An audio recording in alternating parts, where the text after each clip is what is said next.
सर्दियों में heart attack क्यों बढ़ता है? सर्दियों में हार्ट अटैक बढ़ने की वजूहात पे आज हम बात करेंगे। अस्सलाम वालेकुम रहमतुल्लाह, मैं हूं डॉक्टर अब्दुल बासित। आज की वीडियो है सर्दियों में हार्ट अटैक के बढ़ने की वजूहात। हार्ट अटैक्स क्यों आते हैं सर्दियों में?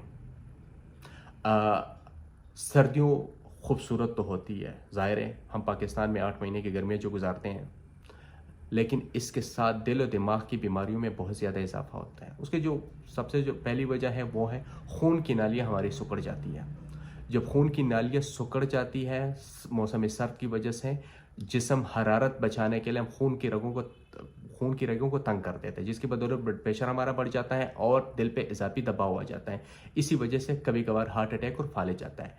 दूसरा जिसमें ऐसा है वो है डिहाइड्रेशन, पानी का इस्तेमाल हम कम करते हैं सर्दियों में, और इसी वजह से हमारे जो हार्ट अटैक्स का इशू होता है, खून गाढ़ा हो जाता है, खून के क्लॉट्स बन जाते हैं, और ये क्लॉट्स जो है हमारे दिल और दिमाग की जो नालियाँ हैं उसको बंद करके फिर फालिज के और हार्ट अटैक के ये इश्यूज बढ़ जाते हैं इसकी वजह से। ठीक है, तो अब हम कैसे इसके एहतियाती तदाबीर हम क्या करें? पहले तो ये करें कि रोज़ाना के मिक़दार में हम नीम गर्म पानी या गर्म मशरूबात का इस्तेमाल करें, पहली बात।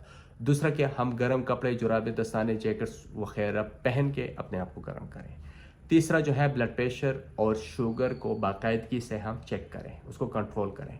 और हमारे साथ जो चौथा वो है हम अपने बूढ़े और जो हमारे साथ ऐसे टाइप के मरीज़ हैं उनका ख्याल रखें, उनकी देखभाल करें और उन पे ज़्यादा फोकस करें, उनकी बार बार चेकअप करें, उनके खुराक का ख्याल रखें, उनके दर्जा हरारत का ख्याल रखें, उनके पानी का ख्याल रखें। तो इंशाल्लाह हम इस चीज़ को बहुत हद तक कम कर सकते हैं।